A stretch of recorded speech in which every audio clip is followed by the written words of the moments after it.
We joked for many years about the 24-hour news cycle. It's really like 24 seconds now. If I can be useful to a reporter, that's my job. My job is not actually to shove things down reporters' throats and make them cover something. There's like these three avenues. You have one foot in each. Okay, guys, this is Jerry. We have a very special guest, Elliot Golan, and I worked with him in 2016. He was my boss at Bisnow. So he went from Bisnow to many other places, and we will talk about that in this talk. Now Elliot's in PR. So welcome, Elliot. Thanks for having me, Jerry. Good to catch up, my man. Definitely. So let's talk about your journey. When I met you at Bisnow, were you kind of just starting or were you there for a while? I had already been there quite a while. I was part of, I'd like to say the nationalization of Bisnow. It always fancied itself a national publication and was, but they didn't really have a lot of experienced folks on the West Coast. So, having been a real estate reporter for quite a while in Los Angeles prior to getting hired, I was sort of like their West Coast expansion. And then, of course, by the time you joined, I had become the national managing editor. I see. And what went into that position? I mean, obviously you had to interact with reporters like me, but tell me more about the day to day. Well, when I was managing editor, the staff had gotten big enough. Bisnow went from this kind of like startup to somewhat established company, what seemed like overnight. And I still know a lot of people there and they still behave like a startup, but it's been more than a decade. You're not a startup. So by the time I took over as managing editor, I wasn't really reporting anymore. I wasn't, speaking to real estate professionals except just to keep on the pulse. So I had conversations with brokers I knew just to kind of make sure I knew what the heck I was talking about and what the market was looking like. But for the most part, I was editing reporters' copy and trying as much as I could to, sort of mentor them. I think journalism was going through and maybe continues to go through quite a transition that I felt like a lot of the fundamentals that I was able to learn prior to the digitalization of the industry, they still had a ton of value, but they were just lost.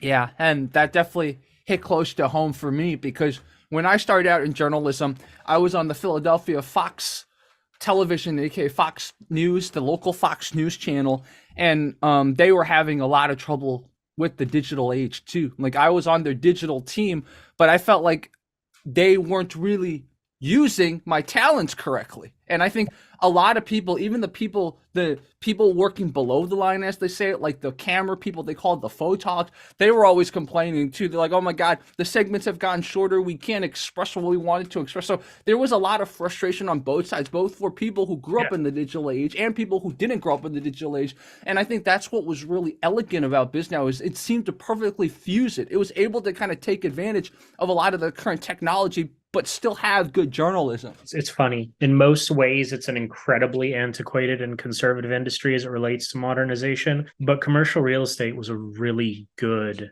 industry for quick hitting news. And it's really just psychology 101. Brokers are your average readers, and brokers don't have time or don't want to make time to read articles in the New Yorker.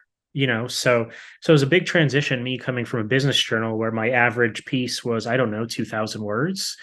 To Bisnow, where when I got hired, our goal was 150. So, but again, because brokers are these people that are always on the move, reading from their phone, they just didn't read those 2,000 word articles. So I think we had at Bisnow a very interested audience. And to this day, it's a relatively successful publication. Yeah. So you mentioned before Bisnow you were at a business journal. So tell me more about that experience. So the business journal is what I would say was my, I don't know, big break. Obviously, I'm not an actor. I'm not nearly tall enough or good looking enough, but that was when things sort of got real. So I came out of journalism school, and I started like a lot of journos did at a very small community paper covering cops and robbers in the school district. I mean, the most uninteresting but absolutely crucial foundations for journalism. And a friend of mine sort of recruited me to the business journal, and that was a huge change. It was, real, unbiased, hard hitting, don't worry if you piss anyone off journalism. where at the community paper, don't get me wrong, it wasn't advertising, but at the same time, if you're covering a school bake sale, where's the controversy? Like what's the edge to the article, right? So you started to really have an edge and started to feel the power and the responsibility of a journalist because I was speaking to very, very high level people, people that would never speak to me in my, personal life.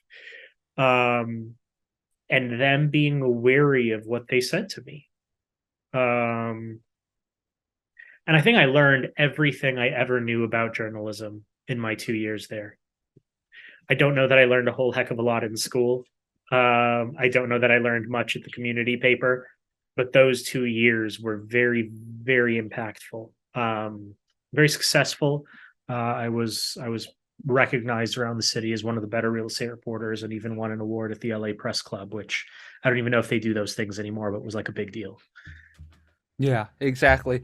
Um, it's funny because PR has their own version of like a press club, right? They got the PR Society or whatever. So very briefly, just to let audiences know, I worked a little bit in PR in about like 6 or 8 months. I worked in PR, so I'm slightly familiar with the industry. But it's interesting, and that's why I wanted to bring Elliot on here because when I was in PR, it was right after I stopped working in journalism at Fox. So right next door to the Fox station was a PR agency. They would pitch me all the time, and one day I said, "Hey, can I just intern for you guys?" And then it started there. I was sort of kind of working at Fox and working in PR, which probably was not really allowed, but I didn't care. I was like, I need the experience.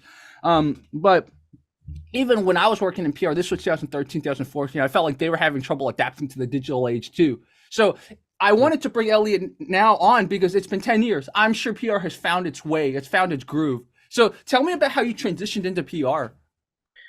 So there's kind of two roads to the story. I'll give you the basic and obvious one first, which was I was at a pretty senior level position at a trade publication, well, pretty senior, the most senior level position for an editorial person at one of, if not the biggest commercial real estate trade publications. And, income for journalists it's nothing new. I'm not telling your audience anything they don't know. So after having spent such a long time in the real estate industry, I just developed a lot of contacts and I was recruited by Colliers, which is the fourth largest global commercial real estate services firm. And I was recruited to be their global head of PR. So I went from reporting to in-house, which is a very, very common transition. It's 101. It's very vanilla. But the big thing was I moved my family from Los Angeles, where I'd been my whole life, to Seattle, Washington, which is where Colliers had kind of a de facto US headquarters at the time. It's not such a thing anymore.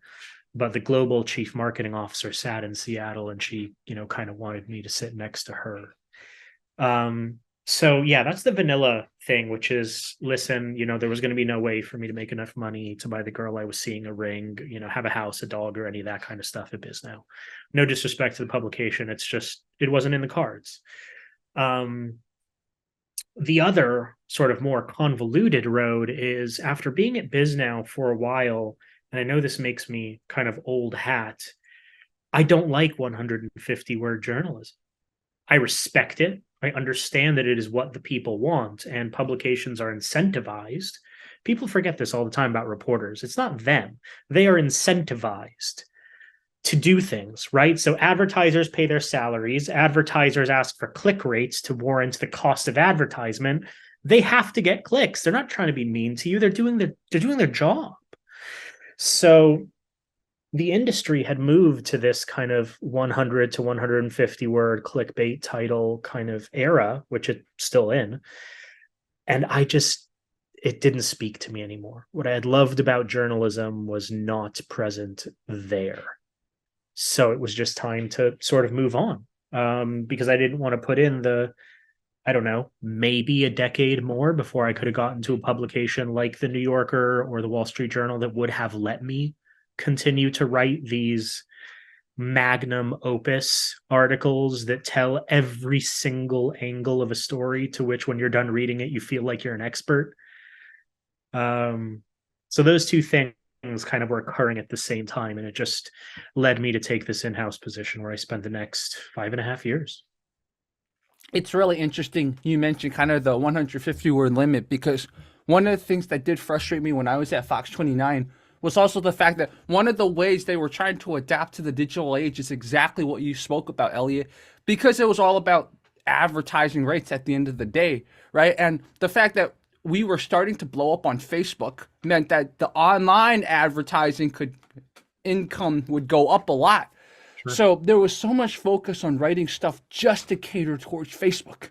And Yep. that just frustrated me because half my life then was just trying to write Facebook copy, Yeah. 150 words. It was the same exact thing. So what got me to kind of first discover that PR agency was that one they always pitch, right? So for those of you who ever want to pitch a journalist, know this: most journalism, aka establishments that have a big enough, size, they have a special public facing email and a private facing email. So what you need to do as a PR agent is you need to get their private email, because if you pitch the public, it goes to a general inbox that nobody checks. So what that PR agency, they were trying to pitch us, right? I was bored. I was angry that day because I'm always writing short stories. I'm not writing real stories. I checked the general inbox and I saw the PR agency talk about a story that I was writing about. So I called them. It was on a Sunday and they answered the phone. I'm like, these guys are dedicated. And then I got more information. I wrote a better article. So that's how I discovered the PR agency. But getting back on task, it was so frustrating because it was constantly, oh my God, write the story. 2 Facebook posts an hour about it didn't feel like journalism that impacted the world exactly like you said, Elliot. Like there's a beauty to this type of journalism, but some of us yearn to tell a deeper story. Yeah. Yeah. So that's the thing about journalism is I don't think, and I could totally be wrong, but at least for me, I can use me as an N of one. I never did it for a paycheck because, frankly, the paycheck was never that good. So you have to sort of really like what you're doing. It's not like being a very successful investment banker where it helps if you like what you're doing. But if you don't, every 2 weeks, you're reminded as to why you continue to do that job, right?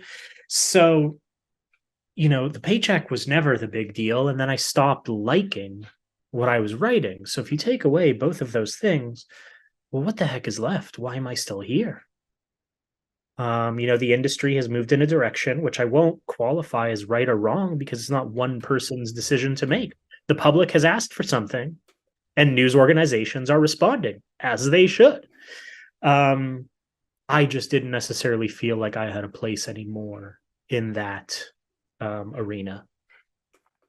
So let's talk about the transition into PR. Was it very natural? Because most journalists, I think it takes them like a month and they're into PR. Or was it a little longer for you? Tell me more about that. Well, it's funny. So my current job, which we'll get to, I'm sure, was much more of the transition you have in mind. The first transition to in-house PR, it was just a completely different world. I would say that what I had learned before was not invaluable, unvaluable, but it was a different job because at these big organizations, you have agencies that do most of what you could call conventional PR. So I found myself doing a lot more of kind of like account managing, being in between the executives and my agency, directing them on what I wanted to have done. Um, and at least at Colliers, and my understanding, a lot of industry, a lot of real estate companies, the person who does PR also wears a marketing and or internal communications hat. So those are hats that I wore. And I would say that by the end of my tenure at Colliers, I was 75% internal communications, 25% PR. I So from see. that perspective, it was just a whole different world. I imagine if you go to a smaller firm, so I probably skipped a few steps going from a trade publication to one of the largest real estate companies in the world. Maybe at smaller companies, you get to be a little bit more in the trenches. At a large company like Colliers, I was pretty internal facing. Yeah. Yeah, exactly. Um, but it made you enough money to buy that ring for the girl, right? That, yes, exactly. So we bought our first home, which we're still in, and don't get me wrong, it's far from a palatial estate, but the walls are solid, and my child sleeps soundly. Um, and we were able to do a lot of the things that at that time in my life I just felt like it was time to do. We were able to get married, we were able to buy a house, we got a couple dogs, we had a kid, all those things. And I don't think that I could have done that at Bisnow. Well, I know I couldn't have done that at Bisnow, but certainly at most real estate publications, it would have just been a tremendous challenge. Nothing is impossible, but a tremendous challenge. Yeah. The kid stuff hits close to home because I remember one of the reporters, the first reporter I really got along with when I first started interning at Fox 29 before I got hired. I remember he was telling me, he's like, yeah, dude, Jerry, every holiday I've had to work. So, he was on his like third or fourth marriage because it takes a toll. That's the thing that people don't think about in journalism too, is that most of the time during the holidays, especially if you're doing broadcast journalism, but in general, in journalism, someone has to report the news on the weekend. Someone has to report the news on the holidays, right? People don't think about that until they're in the industry. And then it's like, oh yeah, that's right. Yeah, that was one of the, funny enough, that was one of the appeals to business journalism. So I tell this story to a lot of people a lot. I'm not an urbanite. I like the suburbs with big driveways and sidewalks. I don't walk anywhere, but I've been in the real estate industry for forever.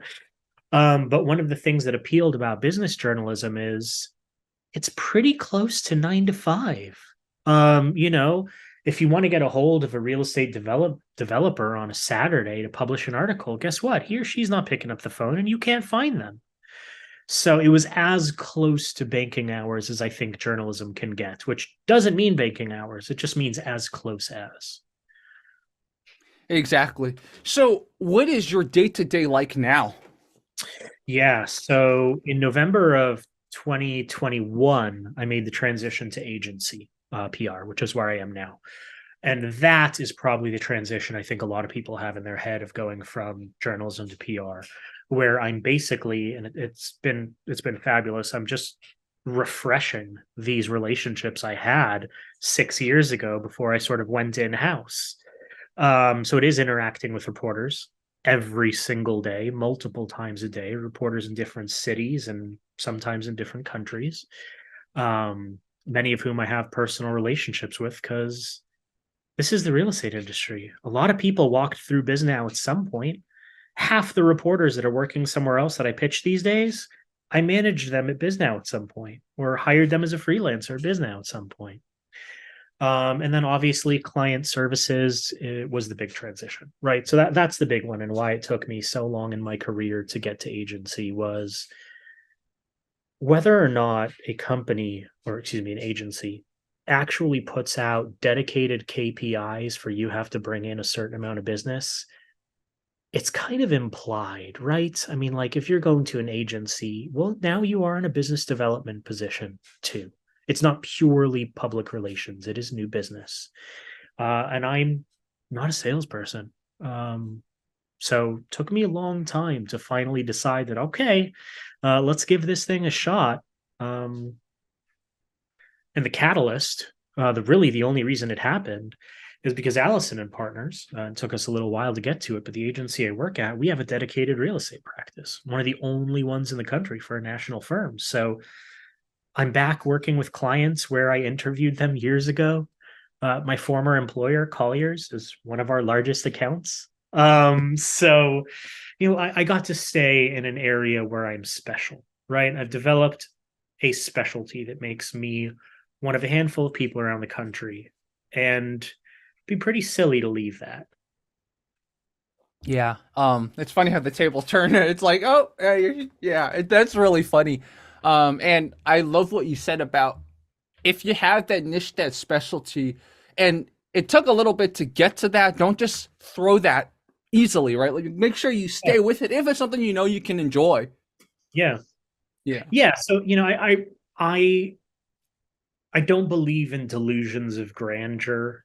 So there's a lot of good writers out there, but you'll run into journalists who have this kind of writer's arrogance. And at some level, it's probably necessary, but it can get pretty unnecessary. So I always thought to myself, well, I'm a really good reporter. There's also 1,000 other really good reporters, right? I'm a very competent, good writer. There's hundreds of thousands of those. So what makes the pool that I am in smaller and smaller and smaller so I can stand out in said pool? And within the commercial real estate industry, there's not a lot of people who've been a journalist, who've been in-house at one of the big shops and has now been in the agency. So I get to stand out. I am now in a pool that is, I have to assume, pretty bloody tiny.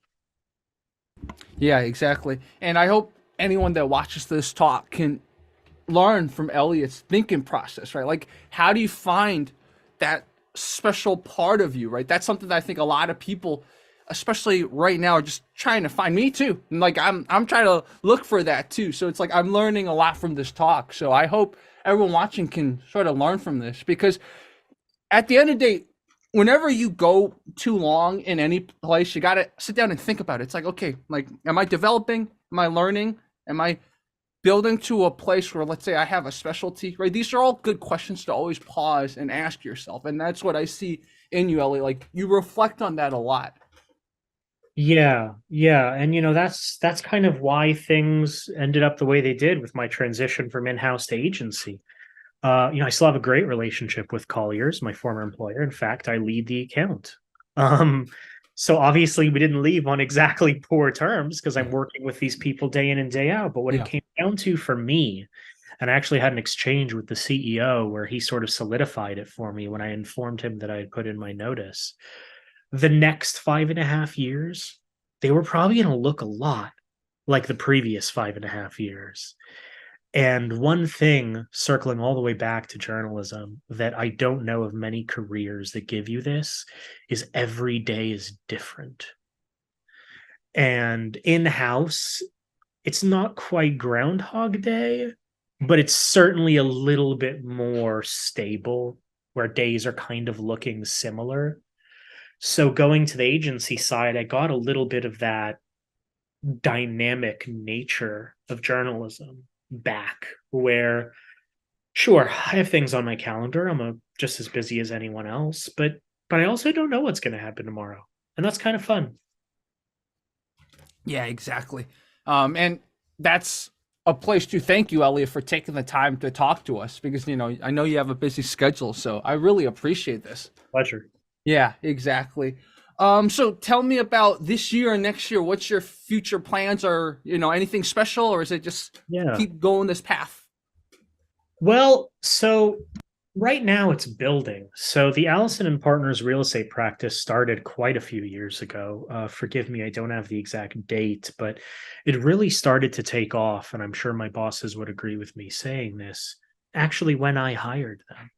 So when I was at Colliers, I hired Allison+Partners as our agency of record because that was my responsibility. That's how this whole party got started. And that was their first, or one of their first, large national retainers through a brand that is known globally. And once I joined, that was sort of my directive, partially self-imposed, was to get this practice to be very nationally well known and respected and work with just marquee name brands within the real estate industry. So we've done that pretty well, I think, in the year and a half that I've been here, but it's still a very fragmented industry. And a lot of real estate firms, and I know this because when I started at Colliers, it was like this, they employ PR agencies that don't actually know their industry, right? So it's not to take away from any of these big global PR agencies. They're big, global, and successful for a reason. But the real estate industry is so insulated, and all of its reporters are, most of its reporters just cover real estate. So if you work on, I don't know, the Google account, whatever agency has Google, or, Target, or any of these like marquee brands, you don't know any real estate reporters. You're not incentivized to because you don't pitch them. So there's still just a lot of opportunity to show these real estate companies that guess what? There's an agency that knows just a, just as much about your business as you do. Most of our professionals on our team have worked in house at real estate companies, or been journalists covering, surprise, surprise, real estate. So to have this truly specialized team, it's going to take years to take it to anything akin to finality if such a thing exists.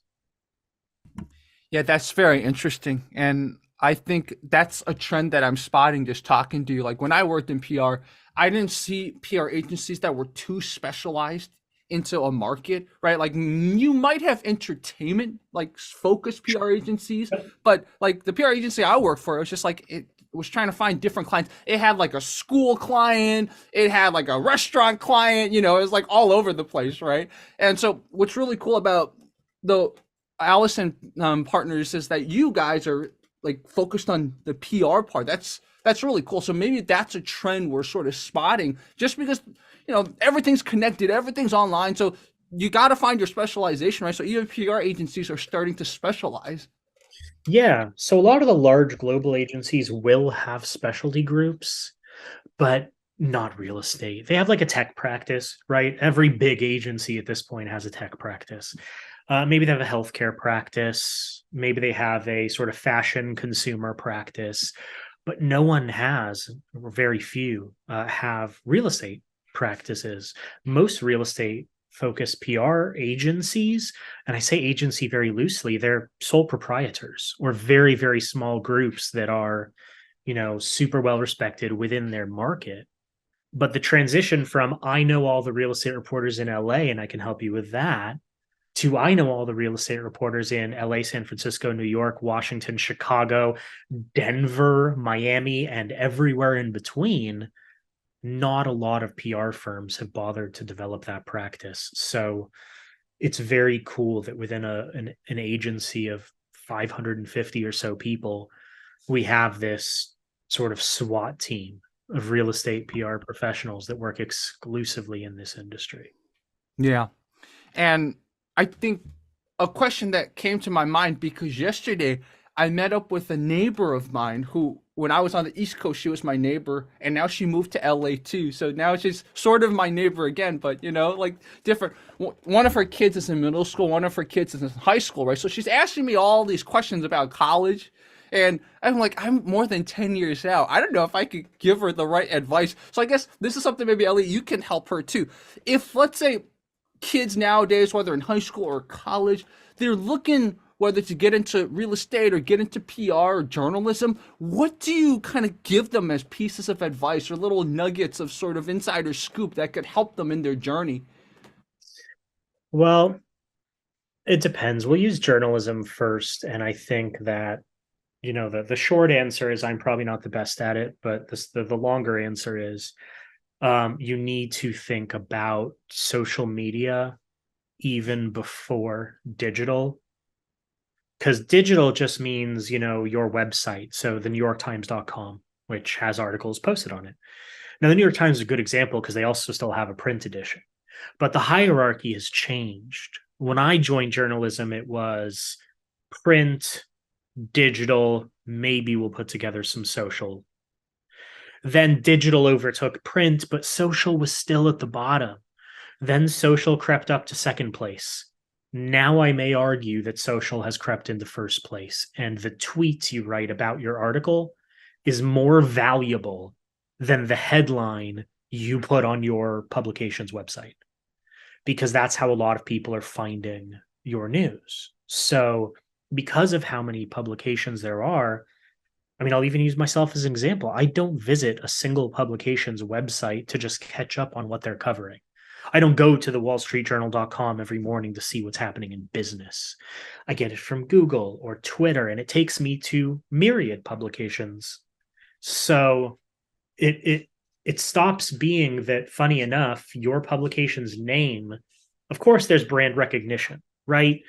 I and many other people will imagine that something they read from the New York Times is going to hold more gravitas and probably be closer to accurate than, some community paper in, Western Washington. Not because there's anything wrong with that community paper, but it's the Times. It still says at the very top of the print edition, all the news that's fit to print. That is still their motto, and it was like 100 years ago.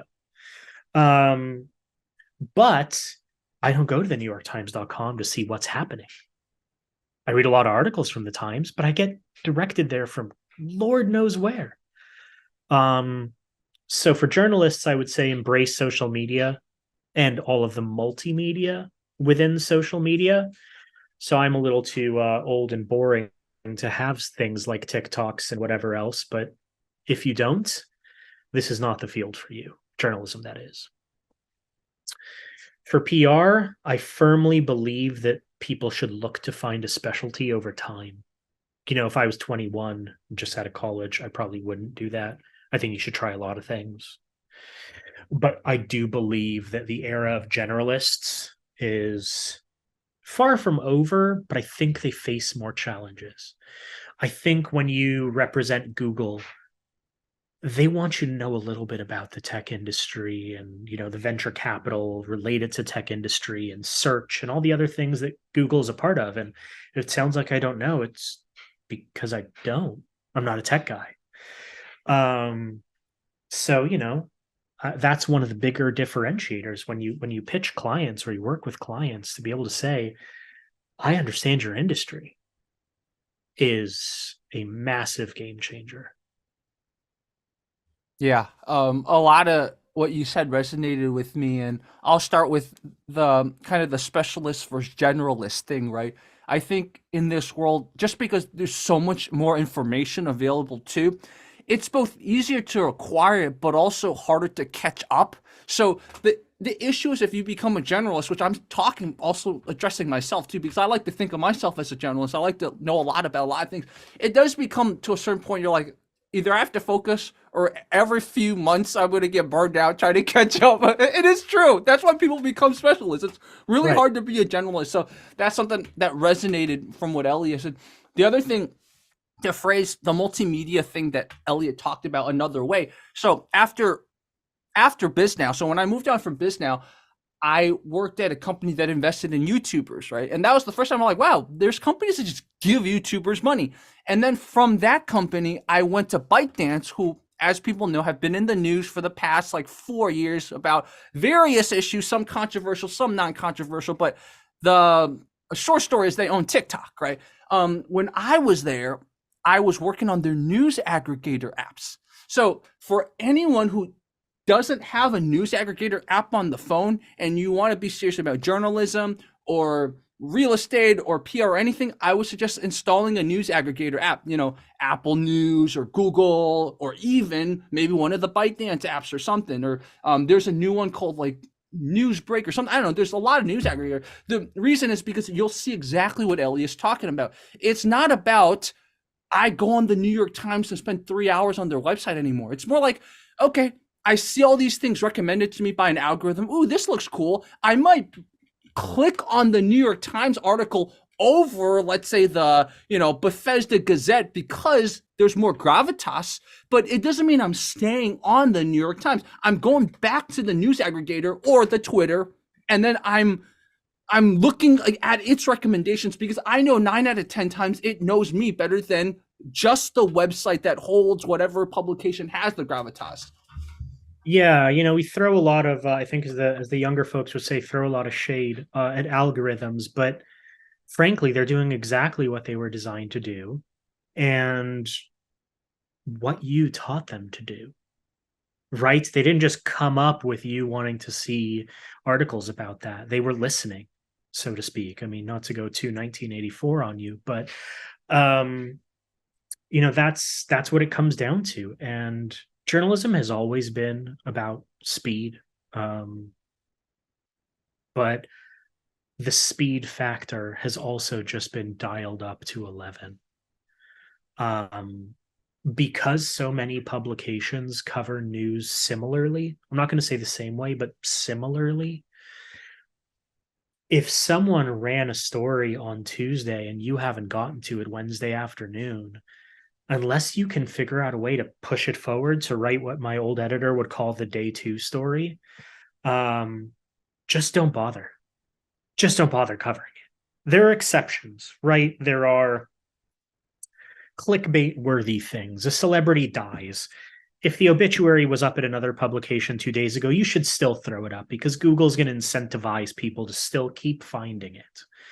But, going back to the real estate industry, there's a number of national trades that are absolutely direct competitors. They will say to you that, no, we don't compete with them. They're lying. If Bisnow runs a deal story and 2 days later the real deal hasn't run it yet, the real deal shouldn't bother. It's over. Right? This isn't exactly the Waldorf Astoria selling.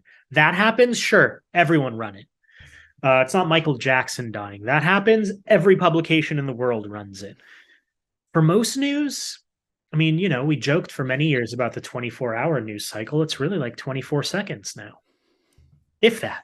I love that. I never thought about it that way, but I'm gonna start borrowing from that. I mean, like Elliot taught me this great little phrase. The 24-hour news cycle has become the 24-second news cycle. That is so Yeah. true. Wow.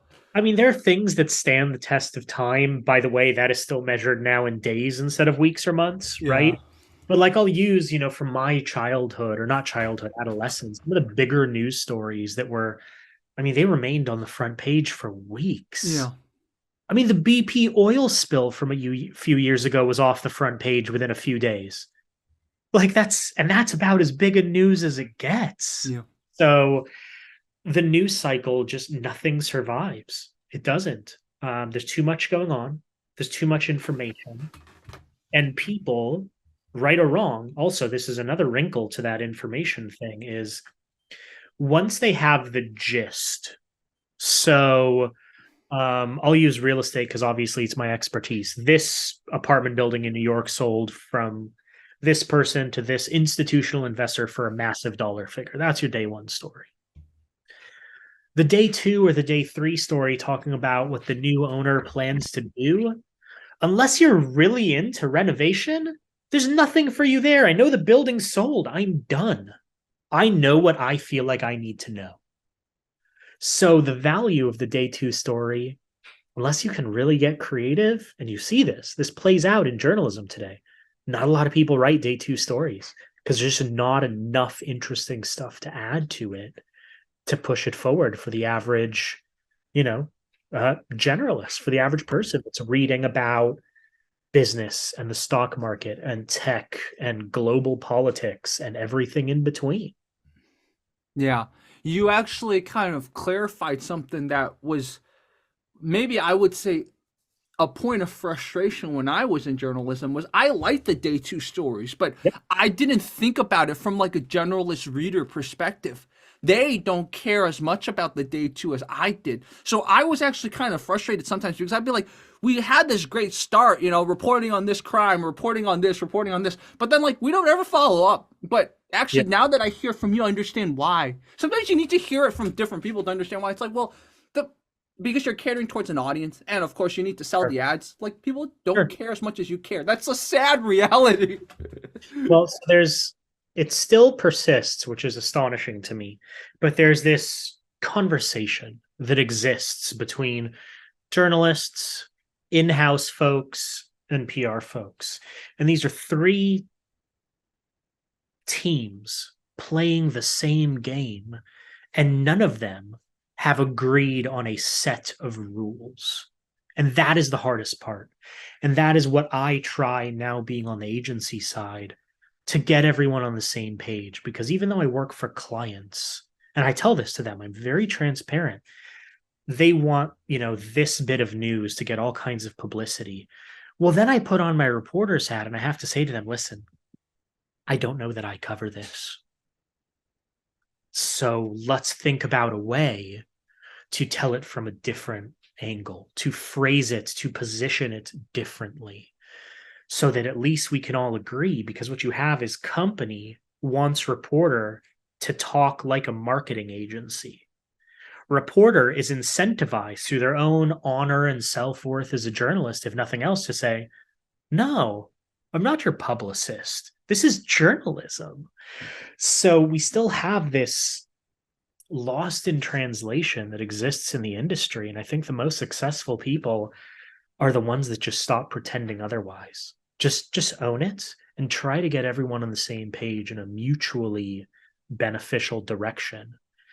And stop this, journalists are the adversary. Oh God, some journalist is going to put this headline. There's no point in thinking that way. Who does that benefit? Yeah. Even when I was at Bisnow, I remember I had this one time where I needed more information for something I was writing, and I called the PR agency that was in charge of the construction. And I remember they were just so business with me, and I had to tell them, like, look, I used to work in PR. Don't worry, I'm on your side. I was very honest with them. I'm like, I'm not trying to write a hit piece. I'm literally, it's Bisnow. I'm just trying to write, just trying to get some information to readers. And I don't think they even calmed down, but at least I tried. I tried to be like, look, don't get this adversarial kind of, that's what I felt towards them. I'm like, dude, I'm just trying to get information because you put your information down and I don't have enough information. Yeah, yeah. Well, so I always tell people, younger professionals on my team, that all industries have the same two things, which is relationships and psychology. Every single industry has those two things. I don't care if it's nursing or journalism, which probably have almost nothing in common. So what we have to do, as now I'm just a PR professional, is understand that we're not in combat with a journalist. We're actually partners. Like, completely, we should be heading in the same direction, because my client wants press for item X. Journalist needs to post a certain amount of articles a week or a month or a day or whatever it is.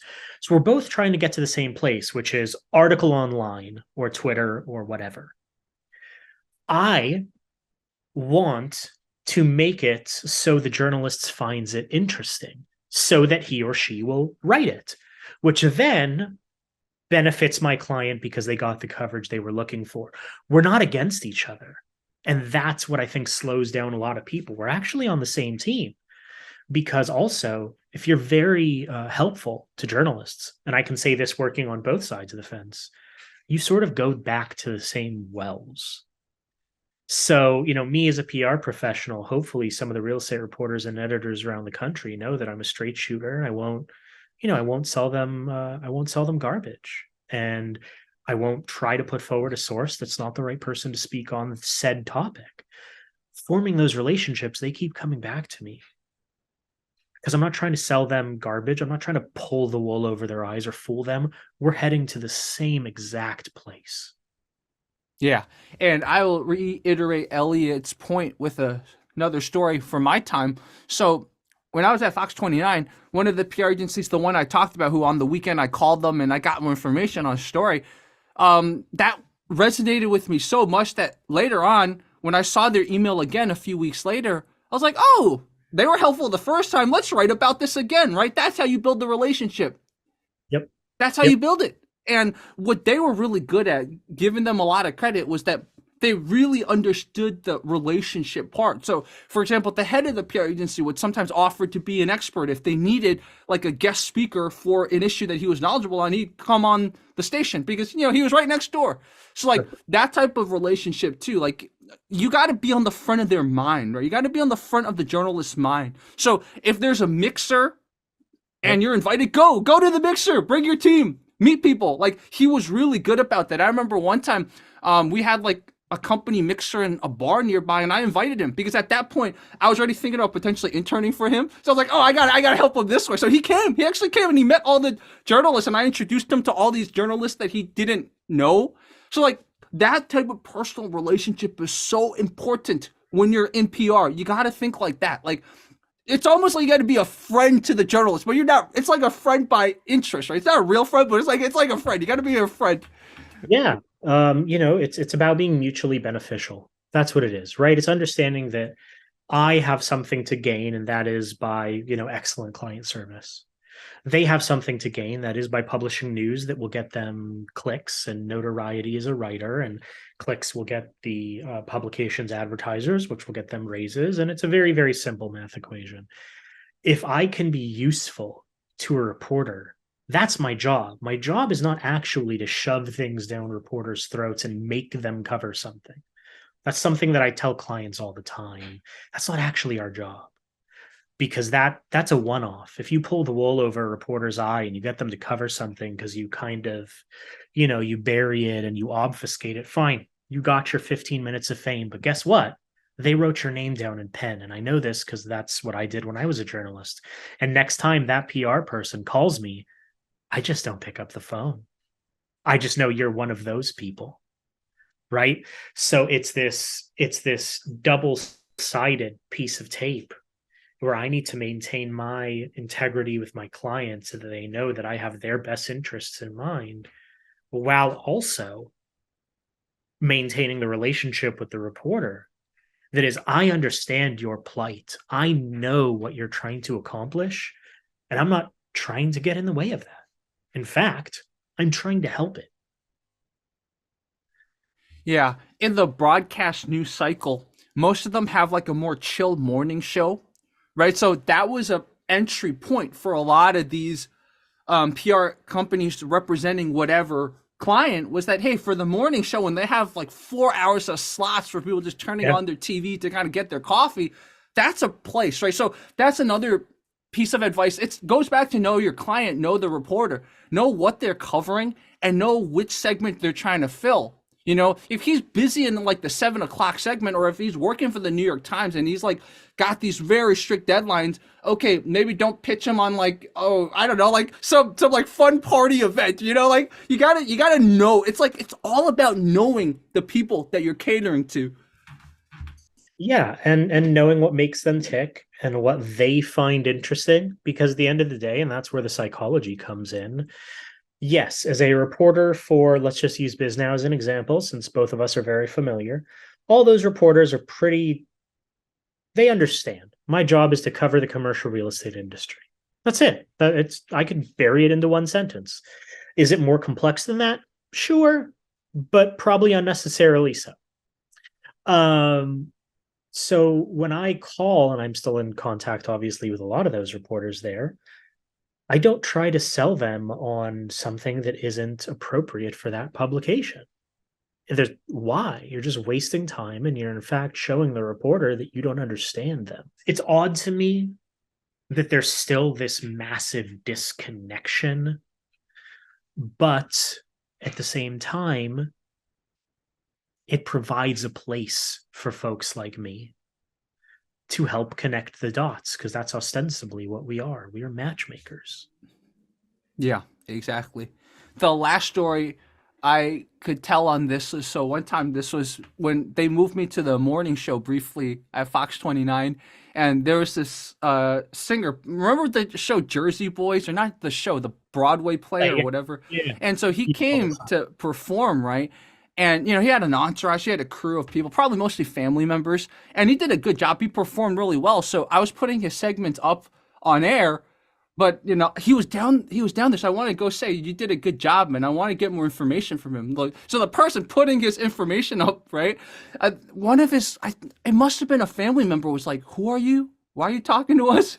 And I was like, "Dude, like, did you see me just come from the station? I'm trying to get information." And Yeah. I was like, "Whoa, okay, this is not someone you want on your crew. If like he's gonna like treat a reporter this way." Right, right. It's there's so much psychology Yeah, to it. yeah, You treat everyone with respect.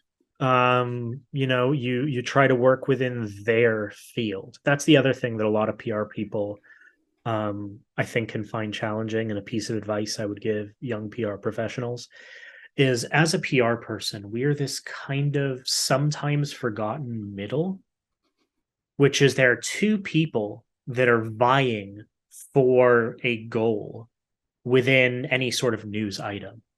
There's the news generator and there's the reporter. And guess what you are? Neither. So you actually are on both teams. And there's a lot of PR people that will think they're exclusively on the client's team.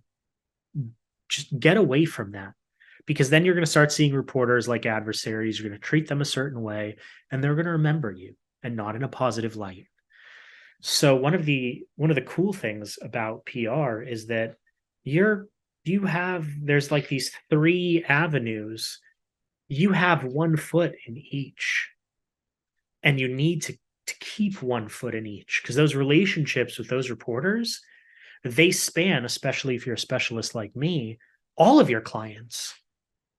So, a reporter I know at CoStar, if I am working on Collier's, one of my largest clients, that relationship with that reporter is bigger than Collier's, because I'm going to call her back for my other clients too, because it's all real estate. So maintaining my relationship with her it's paramount. It's what makes me special. that when my clients need something, I can call her and she picks up the phone. This is why I love talking, because like you think about all these memories, all these stories that when you're not in the industry anymore, you kind of forget about, right? But like another story kind of showing a similar point. I think it was another. So this was when I was in PR. It was some company that we were potentially going to have as a client, I believe. I think it was like that. And I remember the lady was just like, "Oh yeah, dude, I'll bring lunch over. I'll come meet you guys." You know, like Yeah. that's another perfect example, like building the relationship that way. And I remember I talked to one of my supervisors, and she's like, "Oh, she's bringing lunch here because she wants to, get the door." They weren't ready to potentially pick up this client. That's why they're like, "Okay, Jerry, don't invite her over yet," right? So like, these are things to think about. Like, there's ways of establishing relationship. Besides, I love what you said about you're on both sides, right? Like as a PR agency, you're on both sides. I love that. Like that is the perfect way to phrase. I can tell like this industry, like the way you're able to kind of phrase things in a way that helps people kind of think about it differently. I love it. But yeah, again, I just free flowing, thinking about stories to relate to your points. Yeah, so it's very interesting. Sometimes this is a very old term that I'm sure PR agencies don't like, but when I was coming up as a journalist, we called PR people flacks. That was the term for PR person. And a flack is basically defined as a wall. So there was this persona that the PR agent is this wall between the reporter and the client, and that couldn't be farther from the truth. In fact, good PR folks they're probably more like tunnels. They're connectors of the two, right? They're not trying to get in the way. There is a crisis communications component to all PR, and I did that for many years. I was lead at it in Colliers, and things can get a little murky there. But even then, I still maintain that the reporter is doing their job. They're not out to get you. They have husbands, wives, kids, fathers, sons, daughters, whatever else. And at the end of the day, they want the same things I do. They want to have dinner with their children if they have children, partner if they have a partner, and they want their mortgage payment to get made. They're doing their job. Yeah, exactly. Seeing the humanity is very important. And that also goes back again to what Elliot and I have been talking about knowing your client, knowing your person, your reporter. Like if he or she's an investigative reporter, okay. But like, usually when you look up reporter database, you can see what kind of reporting they do, right? Yeah. So like, Yeah. don't treat the general assignment reporter or the weekend reporter or, the person beginning his first 2 years as the investigative. Like, like you said, they got bills to pay. Most of them just trying to get by, man. Right, right. They're trying to get from Monday to Friday and then to the next Monday and hopefully, make all their bills paid. Yeah. You have to have a passion to a certain degree, but what you have to have more than passion is humanity. I mean, you said the word, and it's the first time we've said it, but it's the fundamental word to all of it. There's an old version of PR. It still exists in New York, but nowhere else really. I call it the fire and brimstone PR, which is, those old New York firms that they just call up the assignment editor and they cuss the heck out of them. And it's almost like this bullying relationship that's over 99% of places. And the 1% of places where it's hanging on life support. So that's over. We're not enemies. We're all just partners. And it doesn't matter what side of the fence you're on. You're trying to get to the same place. I'll tell you a story since you've been so good about stories. And what this comes down to is knowing what people want to see. So I had a client who wanted some press for their ESG efforts. ESG, for those that don't know, is environmental, social, and governance, which is a whole show in and of itself. But to make it short, the TLDR it's the modern incarnation of CSR, corporate social responsibility, which has been around for decades and decades. Real estate publications don't care for the most part about billion-dollar industries, throwing a party for the Boys and Girls Club. Like, come on, guys, right? But I was able to take this report and find the human angle and actually have Los Angeles Magazine, which is a very notable publication, not talk to the company that I represented, talk to a woman who benefited from the initiative the company I represented engaged in. Because I know that LA Magazine's readers care about large commercial landlords. That's not why they read LA Magazine, to hear about massive office building owners. Like, obviously. But within a low income neighborhood in Los Angeles, to hear the story of a woman who went from literally the streets to gainfully employed through this program, now I have LA Magazine's readers. And it's not a real estate story at all. But I did it for a real estate company because we found the humanity. Yeah, found the humanity, and the ancillary or the extrapolated lesson from that is know the audience of whatever publication too. Yep. That's so important. Like, know the audience of whatever publication. I kind of want to show you this, but I'm not going to show it on camera. There was an app that took out a 3-page ad in a newspaper that I was just reading, and like, none of the newspaper readers use this app. You know, that's a perfect example of know the readership, know the viewership. Right, right. You have to know your audience. You have to know why they would care, because at the end of the day, and that's the other thing. So we talked about the reporter, the PR person, and the company, the news maker. We actually haven't talked a whole heck of a lot about the most important person there, which is the reader. So if a writer is covering a beat, whatever, let's use real estate because it's my specialty, and none of their stories are getting clicks, the performance of their articles is very poor, they take that as a lesson. My readers don't care about this. So then next time I call them, they say, hey, I think it's a story, but apparently my readers don't. And now the company and me have struck out because we didn't respect the reader. We're all incentivized to the reader. The reader is what produces the clicks. The clicks is what produces the advertising. The advertising was what produces the reporter's headcount and salary. The reporter's existence is what necessitates the existence for PR people, therefore my livelihood. So we're all in this dance together. And the more we understand about each of these parties, the more successful we are. Yeah, yeah. And the other kind of last tidbit that I would think that I could potentially add to this conversation, like a little different way to think about it, is don't trust what people say at face value, as in readers or viewers. Don't trust what they say, see what they do, right? That's the most important. If you get a lot of negative comments, like, who cares? But if the clicks are still up, they're showing by their behavior they care, right? That's a very important thing to remember. Don't let the feedback make you down or whatever. Look at if it's getting the traffic that you need to make the money. Yep, and they're incentivized to do that. So I'll close here because I know we're running up on time with a story from a movie because I like movies. So Private Parts, which is the movie of Howard Stern's sort of life. I will butcher the phrasing, but it was Howard Stern was going through his early days when he was getting a lot of flack, a lot of criticism because he was so, I mean, he's out there, right? And they were reading back the numbers on his sort of approval ratings. And the data came out that those who hated him listened more than those who liked him. And that incentivizes the station and him to keep behaving that way because clearly people are responding. And response is an agnostic word. We have to add positive or negative. But clicks don't have a sentiment. We have all kinds of data that we pull on behalf of our clients, positive sentiment, negative sentiment, neutral. But for the reporter and the publication, they don't look at those sentiment ratings. They look at the hard click.